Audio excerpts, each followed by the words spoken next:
नौजवान जो देश का भविष्य है, इस गांव का भविष्य है, उनकी चिंता करने वाला भाई आपका विधायक पहुंच चुका है राजस्थान की विधानसभा। आप चिंता मत करें, आप इसको डायलॉग बाजी या राजनीतिक भाषण मत समझना। मैंने गुरुजी से कंफर्म किया है, सरपंच साहब से कंफर्म किया है, आश्वस्त किया है इन्होंने कि ये ग्राउंड अब हमारा विद्यालय के नाम सुनकर पहुंच चुका है। तो अगर ये ग्राउंड आपका पूरा क्लियर है, नीट एंड क्लीन है, तो मैं आपको विश्वास दिलाता हूं जिस दिन मुझे। हेलो गाइस, स्वागत है आपका फिर से जिला नीम का थाना न्यूज एंड रिएक्शन के अंदर। गाइस, आज खेतरी से इंजीनियर धर्मपाल गुर्जर पहुंचे चिरानी के एक स्कूल के अंदर, वार्षिकोत्सव के अंदर पहुंचे। वहां पर उन्होंने बच्चों को जोरदार तरीके से अपना स्पीच दिया। आइए सुनते हैं। क्लियर है, नीट एंड क्लीन है, तो मैं आपको विश्वास दिलाता हूं जिस दिन मुझे एक बार पहले स्पष्ट कर दूं, कोई समझे कि आज ही धर्मपाल को कोटा अलॉट हो गया, 200 विधायकों में से किसी को कोटा नहीं मिला है। क्योंकि हमारी संवैधानिक प्रक्रिया है कि मार्च में जाके कोई भी विधायक को कोटा मिलता है। और मार्च में हमारे राजस्थान का ऐसा गणित है चुनाव का कि मार्च में विधायक को कोटा अलॉट होता है और अप्रैल में दूसरे ही महीने आचार संहिता लग जाती है लोकसभा की।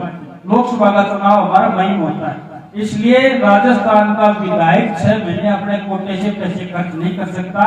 ये जनवरी का महीना चल रहा है, आप जिस दिन मेरे को कोटा मिल जाएगा, आप तो बाउंड्री की बात कर रहे हो, आप ट्रैक की बात कर रहे हो, जिम की बात कर रहे हो, इन तीनों में और शानदार गेट और कह रहा हूं चारों में जितना पैसा लगेगा वो मेरे कोटे से पहला आपको काम करवाने दूंगा। और फिर कहता हूँ इसको राजनीतिक भाषण में सुनना, मेरे बस में कुछ नहीं होगी तो मैं हाई नहीं करूंगा, और जो हाँ करूंगा निश्चित रूप से करूंगा। लेकिन गांव में कोई पंचायती करने मत बैठ जाना आपस में, ये पहले कह देता हूँ। मुझे झगड़ा पसंद नहीं है किसी भी चीज का। झगड़ा लेके आ जाओगे, आते इधर आते उधर, यहाँ से रास्ता भी निकलना चाहिए, यहाँ से वो भी निकलना चाहिए, आपकी बाउंड्री पूरी कर दूंगा। ये नौजवानों की बात बोलूंगी, ये नौजवान देश का भविष्य है। और मैं वार्षिक प्रतिवेदन पढ़ रहा था, मैं तो अचंभा कर गया। इस स्कूल में इतने कीर्तिमान स्थापित किए हैं, निश्चित स्कूल के गांव वाले ये बच्चे सौभाग्यशाली है। क्या आपने इस छोटे से स्कूल में इनमें बच्चों की संख्या कितनी है, संडे की वजह से कितने आए मुझे पता नहीं, लेकिन आपने जो अचीवमेंट किया है, जो उपलब्धि हासिल की है, निश्चित रूप से काबिल तारीफ है। मैं आपकी तारीफ करना चाहता हूँ और आपको बधाई देना चाहता हूँ कि आपने बच्चों के बारे में इतना शानदार शैक्षणिक वातावरण बनाया है। शैक्षणिक वातावरण के साथ आपने शारीरिक विकास के लिए जो खेलों में भी आप जो मेडल लेके आए हो, वास्तव में आपने अच्छा स्कूल और अच्छी मेहनत के ये उदाहरण आपका चिरानी और चिरानी गांव सौभाग्यशाली है कि आपको ऐसा स्टाफ मिला है। लेकिन आपस में मैं कहता हूं जो ये सबसे बड़ा शिक्षा का मंदिर है, इससे बड़ा कोई मंदिर नहीं है। और ये जो सामने मेरे सामने छोटे छोटे बच्चे बैठे हैं, इनसे बड़ी कोई मूर्ति भी नहीं है जिसकी पूजा करी जाए, क्योंकि ये देश का भविष्य है। और जिस देश का भविष्य सुरक्षित नहीं है और देश का भविष्य के साथ अगर कोई गांव में पार्टीबाजी करके खिलवाड़ करता है, उससे बड़ा पाप का भागी भी कोई नहीं होता है। मैं ये कहता हूँ कोई आप लड़ते रहो, चाहे कोई राजनीतिक रूप से लड़ते रहो और लड़ते रहो, लेकिन जहाँ पर शिक्षा का और विद्यालय का मामला है, उसमें पूरा गांव एक जाली पर बैठ जाओ और ये सोचो कि विद्यालय के लिए हम अच्छा क्या कर सकते हैं और हमारे बच्चों के भविष्य के लिए हम क्या कर सकते हैं। लेकिन मैंने देखा है गांव के अंदर, मेरा भी राजनीतिक जीवन बहुत लंबा हो गया है, विद्यालय को राजनीतिक अखाड़ा बना देते हैं गांव के लोग। वो राजनीतिक अखाड़ा नहीं बनाते हो, आप अपने बच्चों का भविष्य खराब करते हो।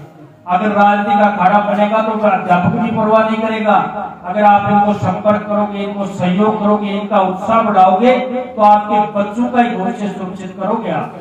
मैं आपसे निवेदन ये करना चाहता हूँ और आपसे शिक्षक महोदय जो भी है, शिक्षिकाएं यहाँ पे हैं, उनसे मैं एक आग्रह करता हूँ, जो मैं हमेशा करता हूँ, गोपाल जी लगभग मेरे साथ रहते हैं। मैं कहता हूँ आप लोग सिर्फ अंक गिनाने की मशीन मत बनाना बच्चों को।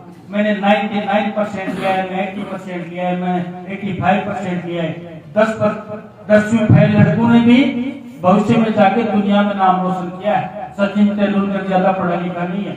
दुनिया का सबसे बड़ा पूंजीपति धीरू भाई अंबानी 10वीं पास भी नहीं था, आपको बता दूं। इसलिए अंक बनाने की मशीन मत बनाओ, बनाना है तो इनको अच्छे इंसान बनाओ, इनमें संस्कार में डालो और ऐसे संस्कार डालो कि ये बड़े गुरु की इज्जत करना सीखें, माँ बाप की सेवा करना सीखें और समाज में नया कीर्तिमान करना सीखें। संस्कारहीन शिक्षा किसी भी देश को लेकर डूब सकती है। संस्कारहीन शिक्षा किसी भी गांव को लेकर डूबेगी। संस्कारहीन नौजवान उस परिवार को लेकर डूबेगा। जिस परिवार के नौजवान में संस्कार नहीं है, उस परिवार को डूबने से कोई नहीं बचा सकता। मैं नेता हूँ, लेकिन धर्मात्मा वाली बात इसलिए करता हूँ कि राजनीति में करने के लिए कोई ट्रैक बनाना, नल लगवाना, रोड बनवाना, हॉस्पिटल बनवाना, स्कूल बनवाना, यही काम नहीं है। अब ये चीज किस काम की आएगी जब हमारे नौजवान की दिशा और दशाई भटक जाएगी। नौजवान कट्टा लेके गांव में घूमेंगे, क्या करोगे आप? स्कूल का, ट्रैक का, इनका ग्राउंड की बाउंड्री का क्या करोगे आप लोग? जब तक संस्कारवान शिक्षा हमारे देश में, गांव में, प्रदेश में नहीं होगी, मैं समझता हूँ अंकों के। गाइज, आपको हमारी लेटेस्ट अपडेट वीडियोस आपको अच्छी लग रही हो तो प्लीज चैनल को लाइक, शेयर और सब्सक्राइब जरूर करें। मिलते हैं जल्दी ऐसी नई लेटेस्ट अपडेट के साथ, तब तक के लिए जय हिंद, जय भारत।